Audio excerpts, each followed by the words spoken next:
नमस्कार मंडळी, तुम्ही पाहताय crime story teller one Marathi YouTube channel. आज आपण अशी एक धक्कादायक अंगावर काटा आणणारी घटना जाणून घेणार आहोत, जिचं सत्य समोर येताच संपूर्ण देश हादरला। कारण इथे आरोपी एक नाही, दोन नाही, तर एका IT कंपनीचा CEO, एक महिला एक्झिक्युटिव्ह हेड आणि तिचा स्वतःचा पती होते। ही घटना आहे राजस्थानमधील उदयपूर येथील आणि पीडित आहे एका नामांकित IT कंपनीतील मॅनेजर पदावर काम करणारी तरुणी। एका पार्टीपासून सुरू झालेली काळी रात्र। तारीख होती 20 डिसेंबर, कंपनीच्या CEOचा वाढदिवस, नवीन वर्षाचं सेलिब्रेशन। उदयपूरमधील शोभागपुरा परिसरातील एका आलिशान हॉटेलमध्ये जोरदार पार्टी सुरू होती। संगीत, दारू, नशा आणि याच वातावरणात रात्री 9 वाजता पीडित तरुणी पार्टीला पोहोचली। पार्टी हळूहळू पुढे सरकत गेली। वेळ झाली, रात्र झाली, 1:30 वाजले। तेव्हाच तरुणीची तब्येत बिघडू लागली। तिला गरगरायला लागलं। ती जवळपास बेशुद्ध अवस्थेत वाटत होती।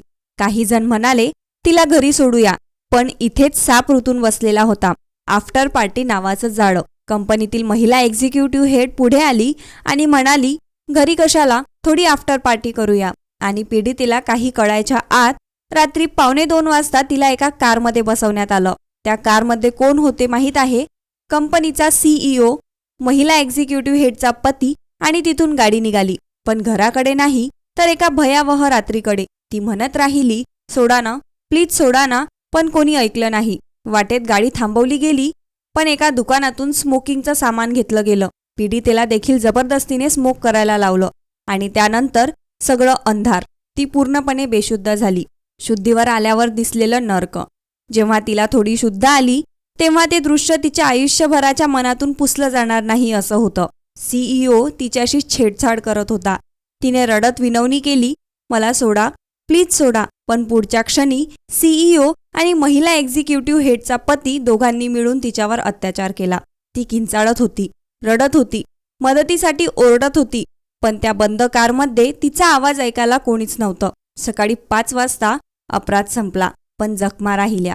सकाळी सुमारे 5 वाजता तिला घराजवळ फेकल्यासारखं सोडलं आणि तिघेही आरोपी निघून गेले।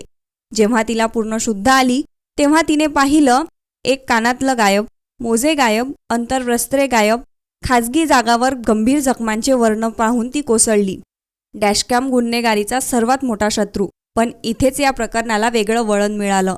पीडितेला आठवलं, या कारमध्ये डॅशकॅम होता। तिने ऑडिओ व्हिडिओ तपासला आणि संपूर्ण घटनेचे आवाज त्यात रेकॉर्ड झाले होते। तिचे रडणे, तिच्या विनवण्या आणि आरोपींचे कृत्य, हे सगळं। पीडितेच्या तक्रारीनंतर पोलिसांनी तात्काळ कार्यवाही केली।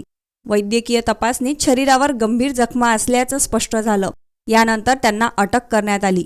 CEO जयेश सिसोदिया, गौरव सिरोही, शिल्पा सिरोही, SP योगेश गोयल यांनी सांगितले की तपास ASP माधुरी वर्मा यांच्या नेतृत्वाखाली सुरू आहे।